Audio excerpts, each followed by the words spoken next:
అద్భుతం కృషి చేశావు. రెండు రాష్ట్రాల్లో కలిపి కూడా ఇప్పటి వరకు మొత్తం 39 సంవత్సరాలు అబ్బాయిలే ఫస్ట్ టైం చరిత్రలో ఈ అమ్మాయి ఫస్ట్ మార్క్. That's great. మీకు ఎలా ఉంది చెప్పండి. హ్యాపీగా సార్ ఎప్పుడో చిన్న మీ సినిమా చూసి పెరిగిన వాళ్ళం సార్. ఫాదర్ మోటివేట్ చేయడం కోసం చెప్పేసి నువ్వు బాగా చదువు అన్న, మళ్ళీ మనకి ఏప్రిల్ మే అటెంప్ట్స్ ఉన్నాయి కదా, దాంట్లో ఏదో ఒక ఎగ్జామ్లో మంచి టాప్ మార్క్స్ తెచ్చుకుంటే నువ్వు కంపల్సరీగా మనందరికి ఇన్స్పిరేషన్ చిరంజీవి గారు ఆయన దగ్గరికి వెళ్దాం, మనం బ్లెస్సింగ్స్ తీసుకుందాం మోటివేట్ చేయడం జరిగింది. ఇప్పుడు నెక్స్ట్ ఏం చేయాలి అనేది పాప?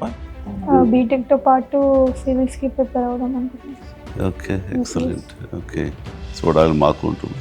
అండ్ తల్లిదండ్రులకి నువ్వు గర్వకారణం అవ్వాలి, మీ ఇన్స్టిట్యూట్కి నువ్వు గర్వకారణం అవ్వాలి. ఇదే లక్ష్యంతో మన ఖచ్చితంగా సాధిస్తామన్న దృఢ నమ్మకంతో నువ్వు కఠోర దీక్షగా ఇట్లాగే చేస్తే జరగదంటే ఏది లేదు. నేను అందుకు చిన్న ఎగ్జాంపుల్. నువ్వు చాలా మంచి పని చేస్తున్నావు. ఆడబిడ్డ ఏం చదివిస్తామని అని కాకుండా మంచి ఎడ్యుకేషన్ ఇచ్చారు. ఎప్పుడు ఏ అవసరం వచ్చినా సరే మీ బ్రదర్ని అనుకున్నాం, మీ ఇంటి పెద్దను అనుకున్నాం, నా దగ్గర అడగటానికి ఏమీ సంకోచించక్కర్లేదు. ఏ ఒక్క ఇబ్బందితోటి మాత్రం పాప ధ్యేయం అనేది అయిపోతుంది.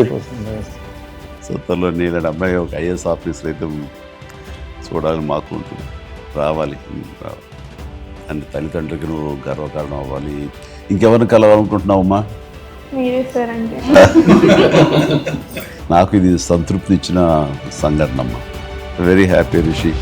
Rishi, please, small honour for you.